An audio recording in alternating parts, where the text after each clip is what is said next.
Hello and welcome to another episode of the DTF podcast. Hey, I got a bone to pick. Guys, I am so fired up. Sleep deprived and all, I'm happy to be here.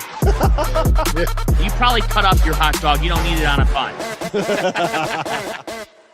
Welcome back to another episode of the DTF podcast here on the Field of 68 Media Network. My name is Rob Dauster. I got Jon Fanta with me. I have T.O. Terrence Oglesby, a.k.a. Travis Oglesby, here with me. We'll tell that story here in a second.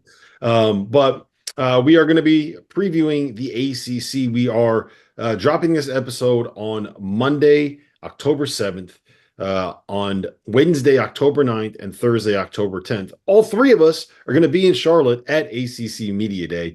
I'm looking forward to that. We have a lot to talk about with this league, so we figured before we go all the way down to Media Day, we're going to give you some of our thoughts and some of the things that we're looking forward to hearing about in that conference and in that league. A quick disclaimer, and I feel like we have to put this out there. There are 18 teams in the ACC right now. 18. This podcast is going to be an hour long. We are not going to be able to go in depth on every single team in this conference. We're going to try. We're going to do the best that we can. But there are 18 teams in this conference, guys. We could probably spend 4 hours and not get into everything that we need to get into with every single team in this league. So I'm just going to apologize in advance for that and let you guys know where we are. Travis, how you doing, man? I'm living the dream. I figured you got tired of me. We spent 7, 8 hours on the Zoom yesterday. We spent a long time on the Zoom. No, which was unfortunate because I was looking forward to seeing everybody in person. But we're talking about did some SoCon stuff yesterday. But life's good. Life's good. ACC coming up. Real quick before you say that, I don't know how you're going to do it, man. After spending 8 hours, my head was ringing. Yes, it's going to be tough, man. The hard one is going to be. So we're going to Vegas for the Mountain West WCC Media Day, which is going to be back to back in the same venue. So that'll be like 10 hours or so, just sitting there on camera the entire time, starting at 6 a.m. Vegas time. And then the next morning, we are going to be doing the remote version of the CAA's Media Day. And we will be doing that live from our hotel rooms in Vegas with a 5 a.m. call time in Vegas. So it's a grind, man. The media days are a grind, but it's fun. It's entertaining. I do just want to mention, you kind of touched around it. SoCon Media Day was supposed to be in person. It was moved to remote because of Hurricane Helene and some of the resulting damage there. The SoCon is partnering with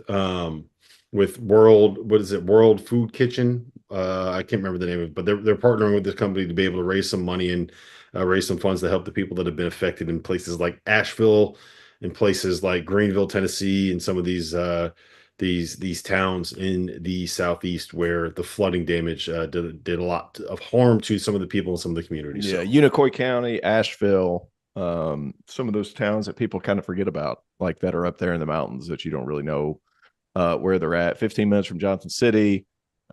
Like some of these places were really damaged. So are we going to put the link underneath? Yeah, we'll put the link in the description of this episode. We're going to do it in when we drop SoCon Media Day. You can find it there. You can check all of our social channels. We are posting all of that stuff there. Fanta, do you know why T.O. had his name changed to Travis? Why is that? Go ahead, Rob. I'll let you have it. You felt so good when that happened. I'm going to let you tell the story. We were on with a coach yesterday who mistakenly said the wrong name, called him Travis Oglesby. I think it's because he's as handsome as Travis Kelce, so he just kind of got confused there. But it was me and Travis Kelce. Yeah, you could be a Travis. I mean, you could be a Travis, but you're Terrence. Yeah. There's not a lot of Terrences that look like me. A lot more Travises that look like me. Well, that's true. Yeah, you're Terrence the teddy bear. I see that teddy bear there in that wonderful cushioned seat you've got there. He's comfortable, isn't he? Yeah, that's looking good there. Nice furniture in the office, and I love that Clemson C in the corner for those. I don't know how much of your screen will be shown, but you've got your player picture, you've got your Clemson C. And guys, I thought that last year the Atlantic Coast Conference shut up every single person that has thrown a comment or thrown a criticism. The Atlantic Coast Conference is poised to win in March. This league had 3 of the Elite 8 last season and had a conference game in the Elite 8. Duke and NC State. And NC State with DJ Burns just caught absolute fire, and they found a way past Jon Scheyer, which I think rolls into this season. Because if I'm Coach Scheyer, I go into year 3. I've won a lot of games, but now I've got the most compelling prospect in the country. And I just think, fellas, that the ACC now, maybe more than ever, or at least more than we've seen in recent memory, is so stacked, chock full of storylines, whether it be Cooper Flagg mania, whether it be RJ Davis back at Carolina, year 2 of Elliott Cadeau, whether it be Wake Forest and Clemson and Virginia. I just think that this is a conference heading into this season that has a lot of momentum, that backed itself up really well in March, and the middle of the league keeps on getting better. So I'm excited for this year in the ACC. I'm looking forward to ACC week on the Field of 68 next week. We got a lot going on, but for all of us to be together down in Charlotte, it just feels like a great way to tip off the year in this league. I think it's going to be a blast.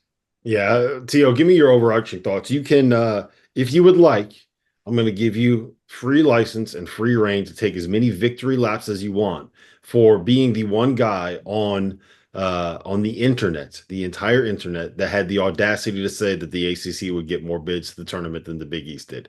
So go ahead. I don't want to take a victory lap because they got more than the Big East. I do want to take a victory lap because they were just as good as what I thought they were. They are who I thought they were, which, of course, ends up happening in the tournament. The league gets better throughout the course of the year, and a lot of that's because there's been a lot of transfers and a lot of young players that get better as the season goes along. And when your conference's reputation is predicated on what you do in November and December, that's not very advantageous for teams that get better throughout the course of the year. All of that being said, metric-wise, for all the people that don't get a chance to watch all these games, this league's going to look better this year because there's no more anchors at the bottom. And there will be a team or two that won't be that great. They won't be Louisville bad. They won't be Louisville bad. Louisville drug everybody down by themselves. And Notre Dame did that a little bit too, guys, because they stunk up until January. And then Micah Shrewsbury, true to form, one of the better coaches in all of college basketball, gets his team to be much better with a bunch of freshmen. What a week for him, by the way. What a week for him on the recruiting trail. What a week for Micah Shrewsbury. Oh, he's been great on the recruiting trail. But he's one of those guys that gets his guys to be better and better and better throughout the course of the season. And come February, he was knocking people off because those guys were figuring it out. So no more anchors. Teams are going to be better. Outside of a couple teams, guys, a healthy bit of retention in the league. You look at Wake Forest, Hunter Sallis, Cam Hildreth, Efton Reed. Those guys are coming back. You look at Clemson. You have Chase Hunter. You have Ian Shefflin. You have some other guys. Matthew Cleveland returns to Miami. We got to figure out how Matthew Cleveland can find ways to win because he hasn't done it in his whole career, but he stays for another season. NC State has Jaden Taylor, who was there last year in their Final Four run, played a significant role. There's some retention in the Atlantic Coast Conference, which lends to me guessing that they're going to be better in the non-conference. I think that's going to be the case this year. We say all that. They won they tied the ACC SEC challenge last year. They were really good against the Big 12 out of conference last year. How is this all going to continue? And I think because the metrics at the bottom are going to be better, rising tide lifts all boats. It's going to come up. It's going to be good. I think the ACC is going to be, I said the second best league in the country last year. I might have hit that one on the head. I think the only person who missed on the hot take show, Rob Dauster, was you because you said Providence would make the Final Four and they didn't. Well, they lost their best player to a torn ACL. Like, what they still wouldn't have made the Final Four. You don't know that. I do know that. It's a crazy statement. But NC State made the Final Four. Hey, I'll tell you what, Providence would get NC State played on the first day of the ACC tournament. They made the Final Four. Unbelievable. Right? I mean, that is unbelievable. And it's further evidence that the NCAA tournament doesn't need to get expanded. College basketball's postseason is the most inclusive postseason of all sports. NC State got included in the postseason, and guess what? They didn't stop winning. Yep. What am I going to do if it gets to like 72 or 76 teams? Do I just stick with the field of 68? They have to change your name. I'm You got to already change it squatting. then. I'm already squatting on a bunch of handles for Yeah, get you some better be, because what'll happen 76. is they'll expand to 72, and somebody's going to buy that website. You're going to have to pay them $1 bajillion. Yeah, I know. Someone already has grabbed a couple of those, but hopefully we'll. I don't know. We'll see. We'll see Yeah. what happens there.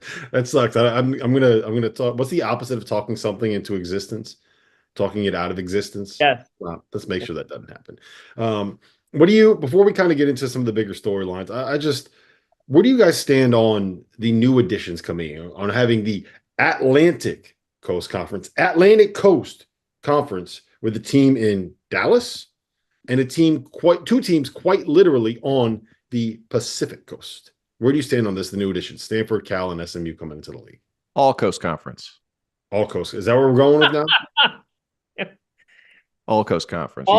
Conference. You got Syracuse right there close to the northern border. You got Dallas down there close to the southern border. You got not coast, but you know what I mean. It'd be the all Coast Conference. You change the names, whatever. You got people up. We got people north, south, east, west. We're everywhere right now. No, here's a thing that still mattered to the ACC from what I've been told locally. They still cared about the academic piece. Yes. And Stanford and Cal fit the academic situation as well as anybody, obviously, because two really academically prestigious schools. They fit incredibly well. It is a bit of an unorthodox fit, but I do think not only the ACC, but the Big Ten try to do a good job of scheduling some of these road trips during the Christmas break in conference, just so that they could help the kids won't miss so much school. So do I think it's a weird fit? Yes. Do I think they fit from an institutional perspective? Yes. Logistically, no. It's going to be very difficult, in my opinion. Yeah, I don't like it. I don't like a lot of stuff about realignment. I specifically don't like that. And the problem is, if you're the ACC, like it would just be so easy to kind of say, hey, you know what? Stanford and Cal, why don't you guys just go to the Pac-12? You know, just go be those extra teams that the Pac-12 needs. Go back to your home, go back to your roots. But if they do that, then it gets a lot more difficult to say Florida State and Clemson can't leave when Florida State and Clemson very clearly want to leave. Yeah. So, you know what? It's a symptom of everything that's happened. So if Oregon, Washington, USC and UCLA aren't making their move to the Big Ten, if Texas and Oklahoma aren't going to the SEC, all of these things are a trickle-down effect. It's a numbers game. It's a numbers game. I think when we look competitively at this, there are some intriguing questions, right? Number one, we saw Mark Madsen make some progress at Cal last season. They got on the map more than they had been in a while. He brings in Mady Sissoko from Michigan State. He's got Stojakovic in the backcourt as well, Andre Stojakovic. I think when you look at Stanford, Kyle Smith now takes over. The Jared Haas era did not go well there at Stanford at all. Can Kyle Smith be able to get to Stanford and get them back on the map?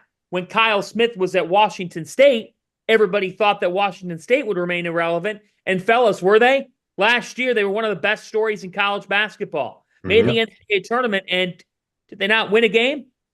I believe that they won a game in the NCAA tournament, if memory serves me correct. So when you look at the additions, I understand the points. Mm-hmm. But Andy Enfield's a good coach. Yes. And SMU's got money. They're sneaky good this year. They're sneaky good. They could be a dark horse, Mustangs. Maybe not this year, but maybe they can hop into 7th or 8th in this league if all the cards fall correctly. With Boopy Miller transferring in there, that's obviously he's one of the best players in the ACC. So, I understand the counterpoints to this, but here's one thing that I think, guys, as we head into this year, I know we got a lot to get to. Because of the roster continuity and the coaching in this league, and now some coaches who have found their footing in this league, Yes, right? good point. Kevin Keats, Steve Forbes. I think Shrews is certainly finding it. Dude, they're about to be so good. Right. Coach Capel. Coach Capel at one point he's found a rhythm there. He's found a rhythm. Pittsburgh could get back to the NCAA tournament this year if everything aligns correctly. They're going to be right in the middle. There's coaches in this league, when they took over these respective programs, these programs were not in a great spot. They've gotten better and better and better. And even we're getting the best version of Brad Brownell right now. Hell yeah. We're seeing Jim Larinaga, age like a fine wine. And I think Miami will have a nice response here. I think the only thing is like a Florida State. How much longer does Leonard Hamilton go here? And what's the sort of the trajectory of the Seminoles' big picture? But I like the direction of these programs collectively. And I think it's a league that's going to stack NCAA tournament bids. Yeah, I tend to agree with all of that. I think your point on some of these coaches finding their footing is one that's really well taken, Fan. All right. So Lenardi, you said stack NCAA. Lenardi's got it at 7 right now. Right. I actually, you guys are going to roll your eyes at me. 12 teams in the league are capable of getting those 7 or 8 bids. I'm not saying that. I don't disagree with that. I'm not saying that there's going to be 12 teams make the tournament. That's not what I'm saying. I actually have 13.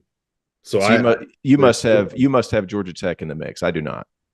I do not have Georgia Tech in the mix. Okay. Whoa. So I wonder who you're including that I'm not. Well, we'll get into the power rankings and the tiers. Okay. And you're including Stanford in that mix. I am.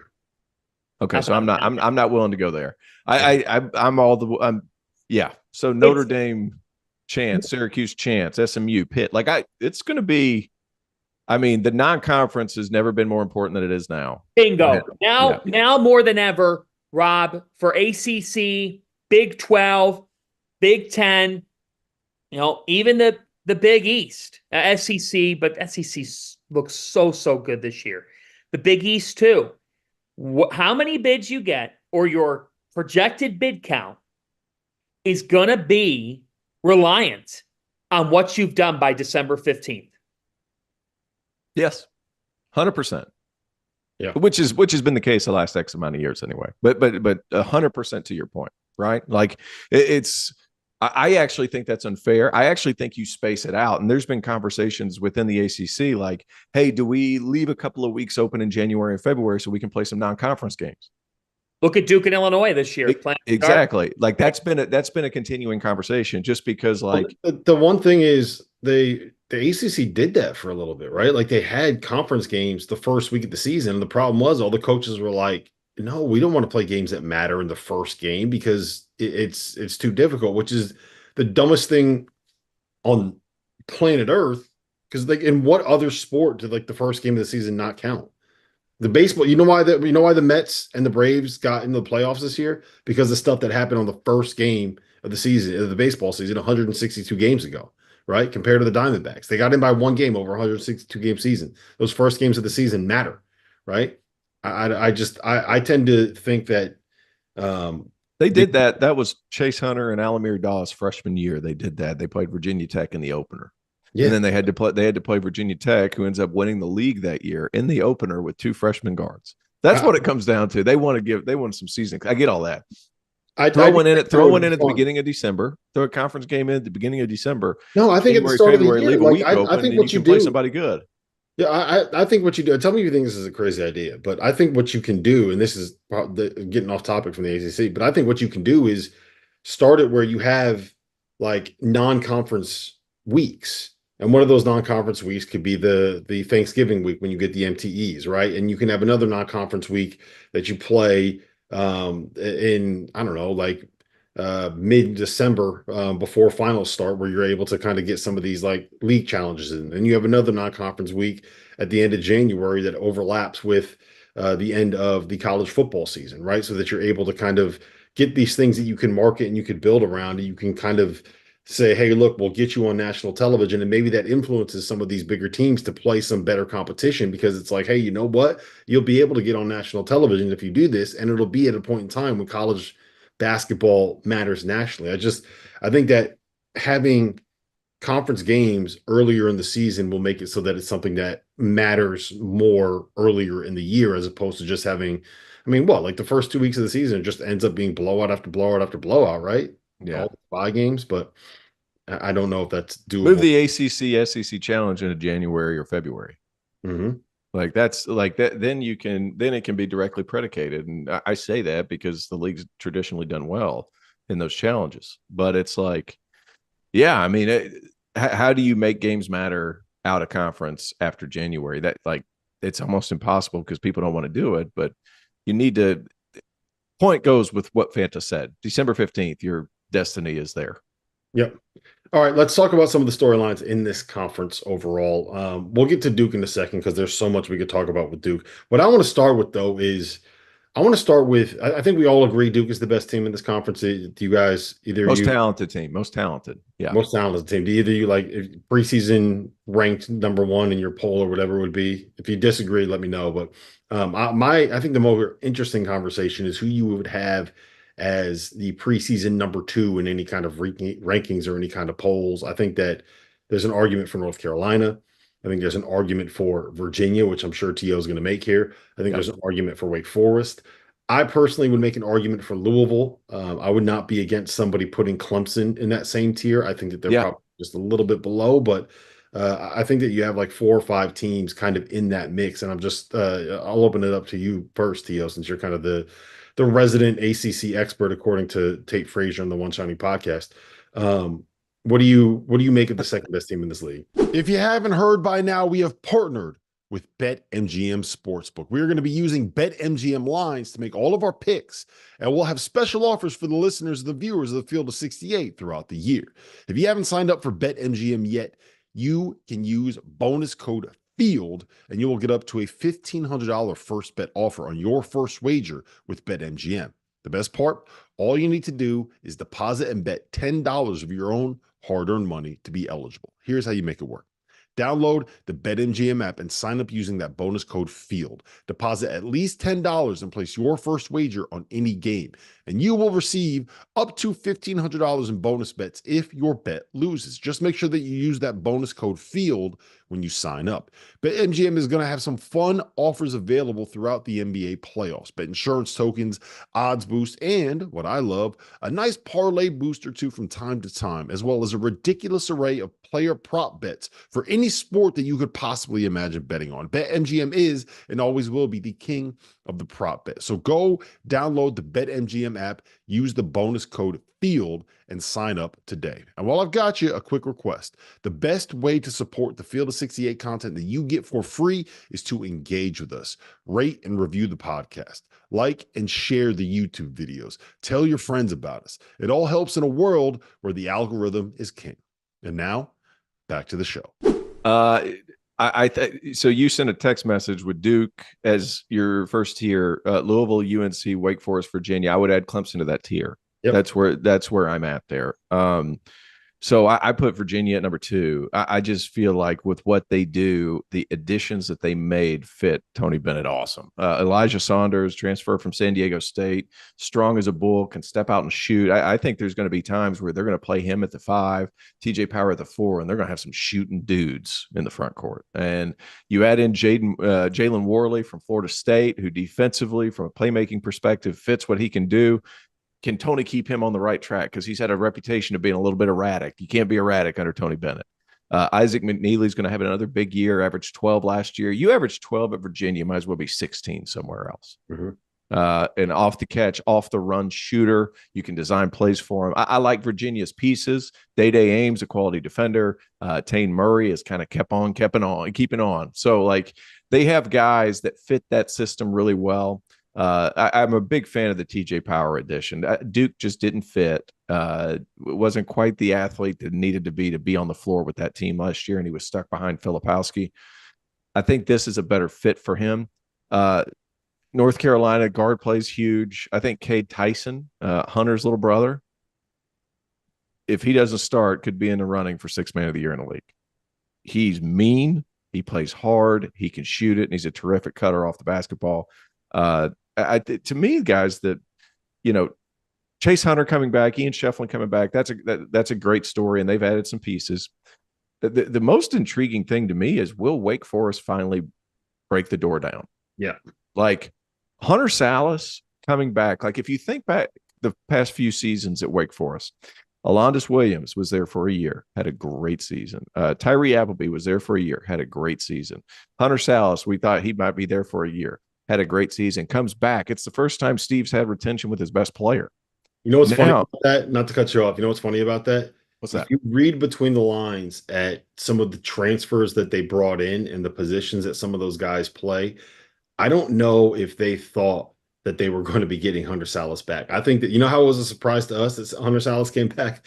I think it might have been a surprise to Wake Forest that Hunter Sallis came back. Sorry, go ahead. Yeah, but I mean, but that all being said, I mean, was it David Cosby that transferred from Alabama? That was a highly recruited guy. He comes in. Tyler Johnson. Like, I think they get through and they make the NCAA tournament because there's a lot of talent on that team. I like being able to manipulate the game too. And I feel like Steve Forbes, the guys that he added, he can do that. You can go with Omaha Baloo. You can play him at the 4, maybe some small ball 5, and then put Tyler Johnson in at the point guard and you're flying. And I think Tyler Johnson's going to be better with more structure. Last year, you kind of saw the natural talent, but he was like a dog that was untrained, but you could see like the potential there, the athleticism there, the speed there, but it was like a guy just let him off his leash and he didn't know where to go. Mm-hmm. That's what happened last year at Louisville. So, you know, I like the lineup versatility there. They've got some size. They got some settle down guys. They got speed. They could go big. Steve Forbes and Wake Forest really good. That's the most intriguing story for me in the top 2 tiers of this league. Fanta? Well, I think that when I look at these teams, you know, I do respect the take that Virginia could be second. I think there's a bit of an open door. But sure, if I were to have leans on who I think can finish second, it's North Carolina or Louisville.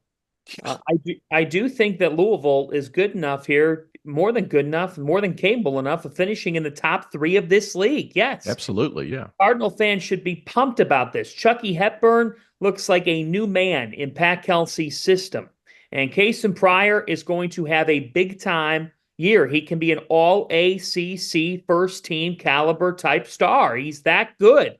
They're going to play with Rich Pace. Stylistically, they're going to play a brand that I think is going to shake up the ACC. Louisville's no longer going to be the doormat. They're going to be stepping on some people that they haven't stepped on in quite some time. As for Carolina, I actually think Cade Tyson is the key if they're going to be that type of team in this league. Because R.J. Davis will be an All-American, and he could be in the National Player of the Year mix, no question about it. I want to see if Cadeau can make a leap. I think he naturally will. He was so young last year. That came with some growing pains. You got to think he's going to be more comfortable now. I'm fascinated by the Ian Jackson show, fellas. You know, I really am. I'm interested to see what he brings to this team. And then when you lose a player that did as much as Armando Bacot did, both on the floor and off, you do have a void there. And how they look in the front court is a big question heading into this year, and one of the biggest questions in this league. You want to buy Wake Forest, right? Because heading into this season, it will have been 8 years since Wake Forest has been to the NCAA tournament. Are they good enough to be in second? I think they are on paper, but now we have to see it. You know, I do think Steve Forbes has done a very nice job down at Winston-Salem. I think he would also admit he would have liked to be in the NCAA tournament by now. So for me, I don't know if I'm ready to turn the corner on Virginia. If I had a team that I think could finish second and shouldn't be a surprise, but probably will be if they were to do it, it would be Clemson. You know, I just think that when you make a run all the way to the Elite Eight, and when you win as much as they did last year, there's something in the water there with the way that they play and with the people that they return.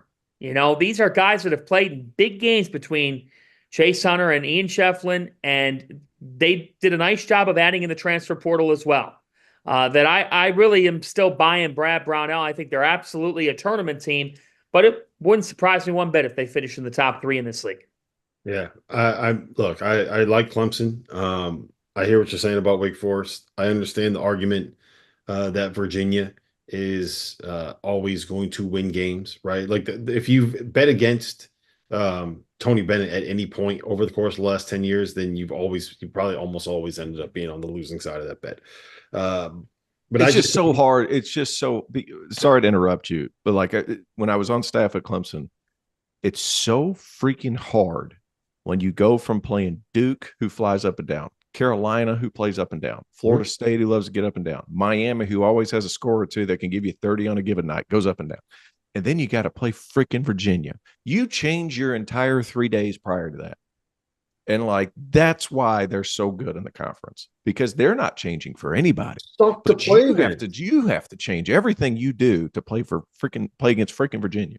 Yeah. Like it's the half of what makes them so effective is that it sucks to play against them. It's just, it's awful. And it completely takes you out of your rhythm. Like I'm convinced that's like 90% of the reason. Maybe that's too high, but that's a major part of the reason that Tony Bennett won't change, is because he knows that it's impossible to find a way to play in a rhythm against them, because they will not let you find a way to get out and run. And they are going to make you play a 55 or 60 possession basketball game. And you're going to do it against a defense that, when they actually have dudes, will be one of the best defenses in college basketball. And when they don't, it's still going to be one of the most well-drilled defenses that you can play in college basketball. It's just, they suck to play against. And I'm going to get a bit granular here, but what's crazy about Virginia is they do the same crap every single time defensively. They don't switch up coverages. They don't play the post any different. They don't guard you any different. It's the exact same freaking thing.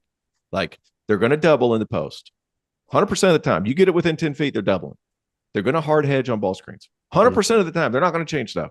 They're going to close out short, and then they're going to come out there and bump the heck out of you because they're strong as oxen. There's not a whole lot of variability, but because it's so it's so different than what everybody else does, it's like, there's no up the line with them. And they're perfect. Like, they're perfect on their timing. Like, they know when that ball is going to the post, so that as soon as you get it on the catch, boom, you got two guys right there, and they know where to be to make that pass out difficult, right? They know exactly where they need to be and when they need to be there on those hard hedges to kind of blow up all those. Yeah, because they don't vary it up. Yeah, and they're like, their rotations are they suck to play against, and they're incredibly good at what they're able to do. Like, why they've struggled though over in postseason play, and sometimes like why they've struggled is because they are willing to give up late contested threes. Mm-hmm. Like, if you shoot the ball well, you beat Virginia. Right. If you shoot it mediocre, that's so true. Yeah, like they're willing to live with that, because you're not getting crap around the rim, because everything is touched. There's not a cut that goes through the lane where you're not chucked. Like, they're so physical. They are willing to give up some threes because they collapse so heavy. Like, that's why they've lost to some of these smaller teams. UMBC, who just was like, hell, whatever shot you give us, we're going to take it because we got nothing to lose. Like, those are the Furman, another perfect example. You have a bunch of shooters that can knock down shots. It's a bad matchup. That's why they've struggled in the tournament. It's not necessarily because they're not great, but. Yeah, and I firmly believe that great offense will beat great defense, because, like, if you can play the perfect defense in the world. If you have an elite shot maker, they can make those difficult shots, right? And if you make enough of those difficult shots, you're going to find a way to be able to win a game. And if you're good enough, you'll be able to make some of those. I don't think it's coincidence that the year that they won the title, they had NBA player Kyle Guy, and they had NBA player Ty Jerome, and they had top 5 pick Andre Hunter. Like, the year there, they actually had all of these dudes, like, they stacked up the pros and the positions you need to have pros. That's the year they won. Well, what you think of Virginia is what you think of Day Ames and his evolution. Is he going to make a leap? Mm-hmm.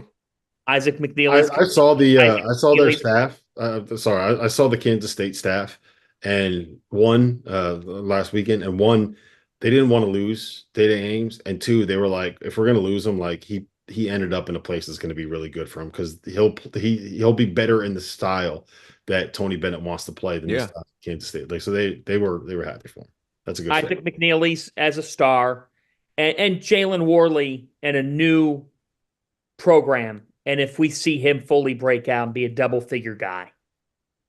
All right. There's two arguments that I want to make here. One is, let's hear them. It's kind of against UNC a little bit. And it's not, I think the loss of Armando Bacot is significant, but I think the bigger losses that they're going to run into is going to be Cormac Ryan and Harrison Ingram. And I don't think we're talking quite enough about one, the impact that Cormac Ryan kind of had as a shooter, and two, the impact that Harrison Ingram and Ryan had defensively, and three, when you combine all of that, the way that they were able to end possessions because one of Ingram or Baycott was going to find a way to get a defensive rebound, right? The difference last year for North Carolina was that they went from being a team, let me just make sure I have the numbers right.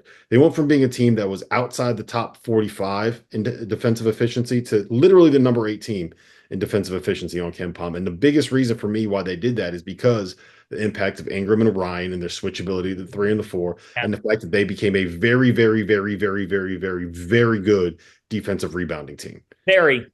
Yeah. So that to me, that's kind of, and look, I hear what you're saying about Cade Tyson, and I'm not going to comment on him until I actually see him play in the ACC, right? He's good. He's good. Yeah. And Vin Allen Lubin, who, as a Harrison Ingram kind of role, I'm not mad at it. I want to see it. Like I got to see that before I buy. I still think North Carolina is like a top 20 team, and they'll be right there in the mix, somewhere near the top. And there's going to be games where RJ Davis goes for 40, and it doesn't matter what you do, he's going to go for 40, and they're going to win. Right. But I think over the course of a 20 game ACC season, I would tend to lean towards Duke beating them and Louisville. I think Louisville's going to end up being the second best team in this conference for a couple of reasons. One, I love. Yeah. Can we stay on Carolina for a second before you go there? Go ahead. Yeah, go ahead. Fanta, I feel well. I'm not as concerned with that. Okay. Why? With the wing play, because I think Cade Tyson's that good.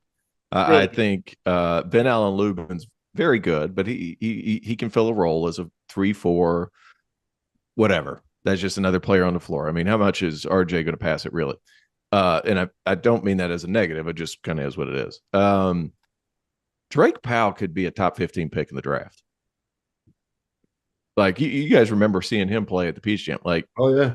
versatile. Very good player. He's Yeah. a jump shooting. What's the guy's at Theo Pinson? He's a jump shooting Theo Pinson, willing to play off the ball, do all those other things. They're still going to be fast. They're going to be able to create shots. Elliot Cadeau, I think he's going to have a better year shooting the basketball because I think it was just a confidence thing for him. My biggest concern, it's kind of small in the front. Like, Yeah. they're not very big. And That's the problem. gone are the years of Tyler Hansborough and Deion Thompson and John Henson, and you keep going back, Eric Montross and Rasheed Wall. Gone are those days. Jalen Washington's got a lot on his shoulders. And like, you can't just box out and let somebody else go get the ball. You're going to have to go grab it because there's a lot of rebounds to be picked up. You look at their size in the front court compared to Duke, it's you get nervous. Like, Just compared to Duke. Yes. The other teams in the league. Mm-hmm. Exactly. Like, Jalen Washington is going to have a huge year. Jalen Withers is going to be a big part because he's going to have to play some 5. Unless I'm missing somebody, guys, like, where's the real size up front? It is so anti-Carolina from the 90s and 2000s that you're almost flipping it the other way around, which I actually think Hubert doesn't mind because he wants more space for RJ. He wants more space for Elliott. Go ahead, Fanta. There's not real quick, Fanta. There's a reason why they really went after Cliff Amore hard in the portal and were when they didn't get him. And I will also say, from talking to a lot of these teams that we've been talking to, the big guys that were available in April, May, and June, there weren't very many of them that were impact guys. And if you knew some of the numbers that some of these big guys had gotten out of the portal, you would be utterly flabbergasted and in shock because of how scarce of a resource that was. Yeah, since Carolina's struggling for money. Go ahead, Fanta. Can I play devil's advocate? Yes, do it. And ask a question that surely will generate a 5-minute YouTube segment that could send YouTube into a frenzy and all of our followers into a frenzy. I promise you all it wasn't in the format, but I'm asking because I want to hear Rob and Terrence's answer. I'm going to start with Rob. I'm going to put Rob on the spot. Do it. Rob, remove the names of the programs. Look at accomplishments thus far. You could hire one of them tomorrow to be the coach of your program. Jon Scheyer or Hubert Davis? I'm going with Scheyer. I would go with Scheyer. I think that. Let it be known, Hubert Davis has gone to a national championship game. Yeah, I know. And I actually think Hubert proved a lot of people wrong last year with the job that he did with that team. I mean, look, he was right there. He didn't get National Coach of the Year because of what happened in stores and what happened in Houston, but he was right there in the mix for National Coach of the Year. I would probably take Scheyer because one, I think that the recruiting is on a little bit of a different level with him, and two, I'm a little bit more impressed with some of the way that he's able to kind of switch up what he does from game to game and get guys to develop throughout a season. But I think it's a lot closer than people are going to give it credit for, and I think it's inarguable right now that Hubert Davis has had a more successful stint replacing a legend so far than Jon Scheyer has had replacing a legend. You're smirking there, Tio. I feel like you're about to tell me that I'm dumb. Nah, I think Hubert had a 22-23 season with Caleb Love and RJ that just didn't work. Mm-hmm. Outside of that, he's won 29 games the other two seasons. Jon is 27-9 both seasons. Both really good. I think It's close. Yeah, it's very close. That's why I asked the question. Yeah, it's very close. They both. What I'll say about both, I don't know who I would pick because this is like making me stutter. Both have shown the willingness to adapt to the rosters that they have, which is very anti-K for a long time. Now K had to switch in the 10s, but Roy never really switched. They've both been willing to change to what their team has. It's very close. I honestly don't know the answer to that. I don't know the answer to that. That is a hell of a question. If I had to pick one, so you have an Elite Eight in a second round, you have a Sweet 16, and a Final Four, and a Final Four, and a missing the tournament as a the preseason number one team. Well, the reason why I asked the question is this: I think heading into the year, the casual says Duke has Cooper Flagg, Final Four. No, it's not how this works today. But that's not how this works. Yeah. And that backcourt, which we have not gotten to, that backcourt has a big question mark hovering over it of whether or not they're going to be able to perform at the level that Scheyer needs them to. There are a lot of pieces. I think Knuppel is going to be a stud. I think Kamen Malawak is a stud. Hit that button. Point guard play. Does Duke have it game in, game out? And here's what I'll say to that is Tyrese Proctor reminds me a little bit of the career arc of Wendell Moore. You guys remember Wendell Moore? He came in as a McDonald's All-American, as a top 25 recruit, as a guy that was a little disappointing as a freshman, and got a little bit better as a sophomore, but wasn't quite up to what we thought. And then as a junior, I believe that was the 2022 season with Paolo, right? It was Paolo, Wendell Moore. They had who's the center at Charlotte now? Mark Williams at the 5. And Wendell Moore turned into an All-American, right? Like he ended up having an All-American kind of a season. Paolo was their best player at the end of the year, but Wendell Moore for a while was playing like he was a top 5 player in the sport that season. And it's hard for me not to look at Tyrese Proctor and think about that. He did just enough against Tennessee to get everybody hot and bothered 2 tournaments ago. Who, Proctor? Yeah. To me, it's the fact that he's a 6'5" point guard. You can see him make some of the reads. He can shoot it. He's got a feel. Like he does, in theory, a lot of the stuff that you wanted to be able to do. I think is he ready to kind of carry the crown of being the point guard at Duke and being able to take the shots that he needs to take? And does he want to wear what's the saying? Heavy is the crown. Heavy is the head. Heavy is the head that wears the crown. Yeah, like does he want the pressure of having to be the guy, and can he handle the pressure of him needing to be the guy? And if they're going to be able to live up to expectation this year, he needs to be, because he's not necessarily going to have to be the guy. Like, do you know how much Cooper Flagg is going to do to make life easier for him? Cooper Flagg can be a secondary playmaker. There are going to be times where they have offense run through Cooper Flagg. The defense is going to be built around the fact that you got this kid that is, the second coming of Andre Kirilenko. And I think that Jon did a fantastic job of bringing in kind of program role players that can go out there and just be tough and physical and make shots and make sure that the floor is spaced and do things to make life easy for those guys. And I'll be interested to see, I guess, who ends up like. Here's a question for you guys: who's going to end up being the leading scorer on this Duke team? Cooper Flagg. Man, I don't know. Like, I feel like Cooper's going to be a guy that averages. Don't overcomplicate this. We'll see. It's Cooper Flagg. He'll be the best player. I just wonder if we don't look up and he's averaging like 15, 10, 5 assists, 2 steals, 2 blocks. And it's obvious he's the best player, but like, would you be shocked if Tyrese Proctor was 16? Yeah, I'm just. If Tyrese Proctor averages 16 or 17, then Duke can be a Final Four team. Yeah. Like, I would actually go as far as saying will be a Final Four. Will be a Final Four team. But we all know in here. Yeah. Duke NC State last year, and Duke was favored, and everybody thought, and then look what happened. You don't know in the tournament. What I'll say about this Duke team, and we're kind of everywhere right now, but what I'll say about this Duke team is I love what they can be defensively. Absolutely. Yeah. This team defensively, you can almost look back to yesteryear with the length, the rim protecting bigs. Tyrese Proctor can make mistakes this year defensively. He can go out and gamble a little bit more because he's got Cooper and Malawach behind him. He's got Malik Brown, a transfer from Syracuse, behind him.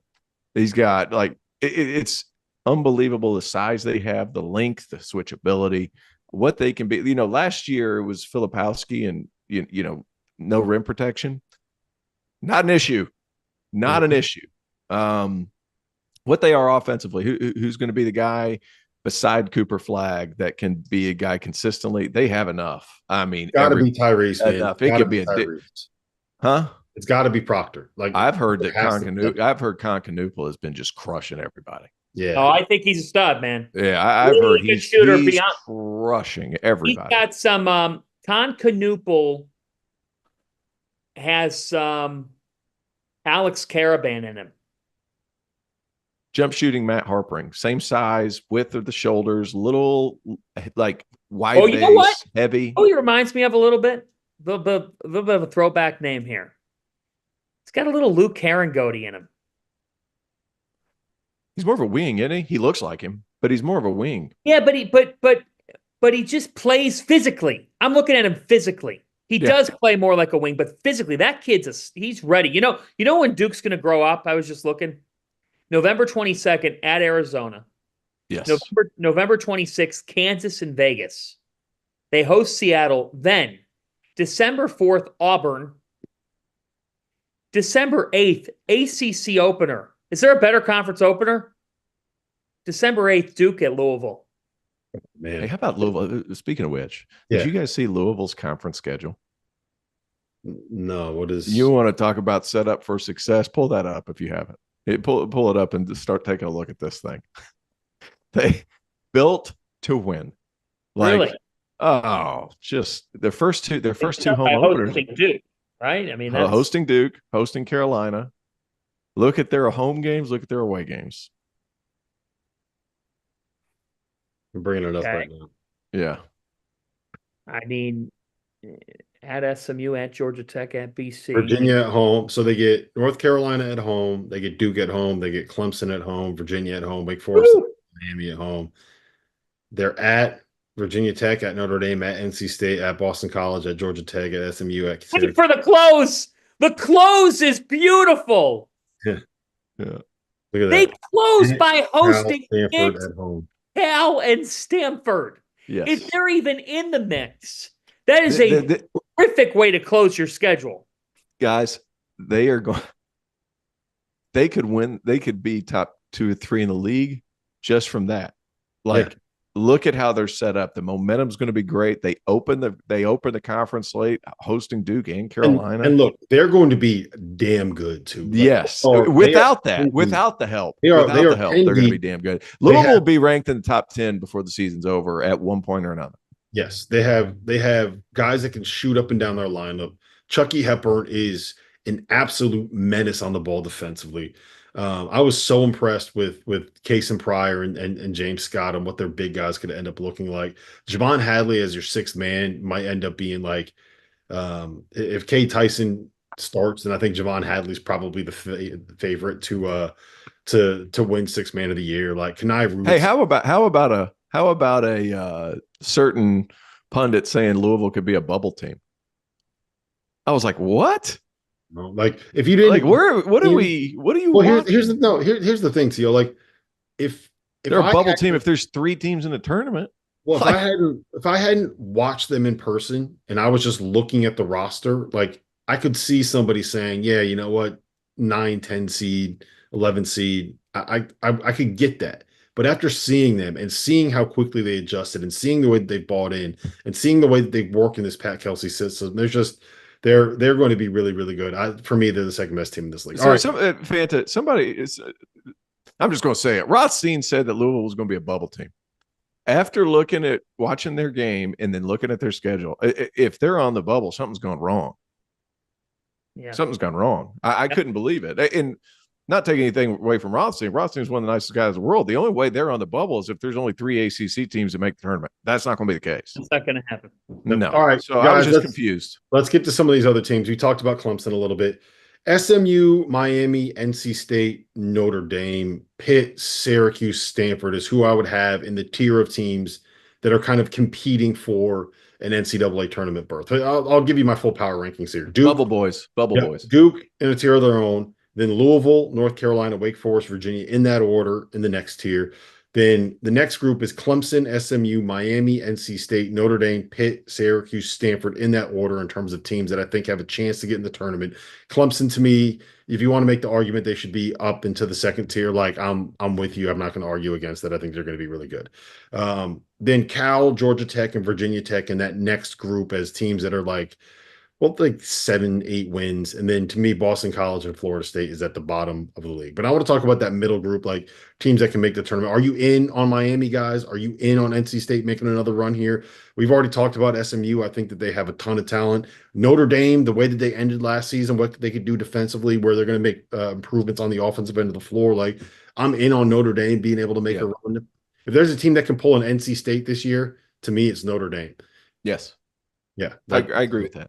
I would move Stanford down a tier. I would put them in the hope we make the NIT category along with Cal, Georgia Tech, and Virginia Tech. Syracuse, I'm really intrigued to see how that goes because JJ Starling, the ball's going to move a little more this year than it did last year. Judah Minn's a really good player, but that ball, had some black hole in him to where like if he decided he was going to shoot the ball, it's going up. So I really like Chris Bell. I really like some of their additions and what they were able to do. NC State, here's what scares me about NC State. I think that NC State goes as far as Brandon Huntley Hatfield lets him go. He was so good at times at Louisville, but he was on Louisville, so nobody knows how good he was.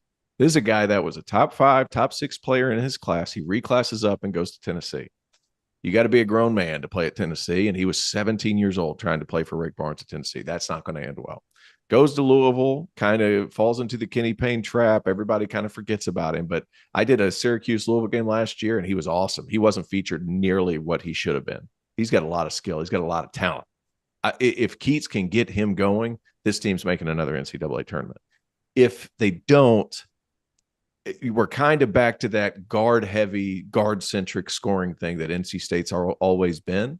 They were at their best last year when DJ Burns gave them another way to score, and that's why they made their long run. So that would make me nervous if I was an NC State fan. How far can Brendan Huntley Hatfield take me because he hasn't shown consistency? But the talent, man, I'm telling you, is out of this world. So that's my thing there with NC State. Miami is Matthew Cleveland going to win a game. Like, he's got all this talent. McDonald's All-American. He's never won anywhere. So, like, is he going to help you or is he going to hold you back? I'm kind of out on Miami. I'm not going to lie to you. I'm kind of out on them. I got him 7th. I'm not sold on Pack. I've heard that Jaleel Bethea has I think he's probably going to end up coming off the bench if I had to guess this year. What? Yeah, Is that true? Matthew Cleveland. That's just well, who knows?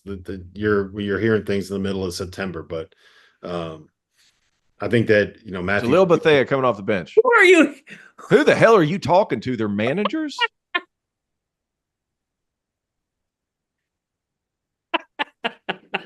Just saying. Who are you talking? Well, to? we have to find out. I mean, we'll have to figure that one. I mean, look. Hey, Cal brought Devin Booker off the bench. So Are you talking to Travis Oglesby? Yeah, Travis. That's we told. Travis told me that. Travis have Bethea. You know what? I think when I look at this league, I am in on Syracuse. I mean, I think Jaquan Carlos is a dog.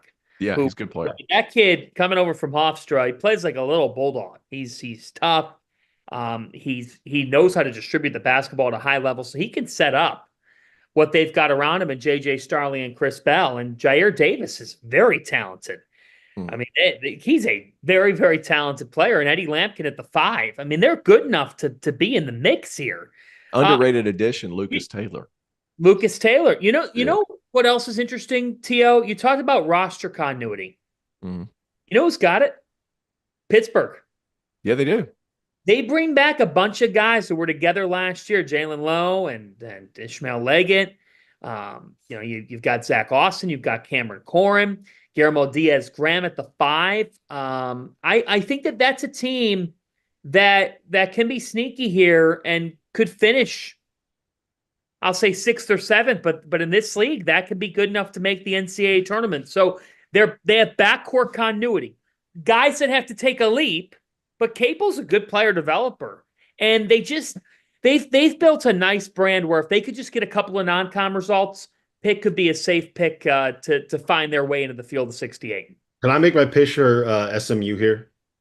Go ahead. Whoopi Miller averaged 16-4 last year in the ACC. He has ACC experience.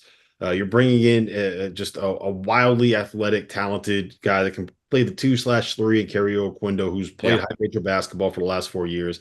Matt Cross is 37 years old, has been everywhere, but he is just a good, solid, tough, physical dude.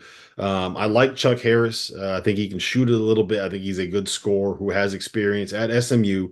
You got some guys off the bench that Tibet Gorner's a good player, 6'9", 6'10", can play 3-4, can really shoot it. Fits along Boopy pretty well, can space it. They're good. Bohan Traore was a guy that was a top 25 recruit that couldn't get. He was at Auburn the year that they brought in Janai Broom. Couldn't get on the court with Janai Broom there. Goes to UC Santa Barbara, averages like 15-5, and now is coming back. And you got a guy in Andy Enfield who, look, say whatever you will about him, but he did a lot with what he had at USC. I think it was 8 tournaments in 9 years at USC, which is not the level of success that you normally see there. So he's got guys, he's got talent. His point guard has had success in the ACC. I think they're a top half of the league team. I think they have a very real chance of getting into the tournament this year. That's my pitch. You got no argument for me. I think they're good. They're fully in the mix. I'm excited to see how it works between Boopy Miller and Cario Oquendo, because Cario, if you make him think anything but getting a bucket, it can stagnate him a little bit. I think that's what happened at Oregon. He wasn't nearly as successful there as he was at Georgia. I think they're talented and they're plenty good enough. I think that's the sleeper in the league. Yep. All right, we're about out of time here, but I'm going to give you my all league teams. Cooper Flagg, Player of the Year. Then R.J. Davis and Hunter Sallis, to me, should be consensus. They have to be on first team. Then I would go with Boopy Miller, Ian Shefflin, and Maxime Reynaud from Stanford as the rest of my first team. I'm doing 6 because we did 6 for the Big East, and it's the precedent, and I hate it, and I hate my life, and I regret every decision that I made. End it, Fanta. You got 15 seconds. Give me one bold prediction in the conference. Oh, man.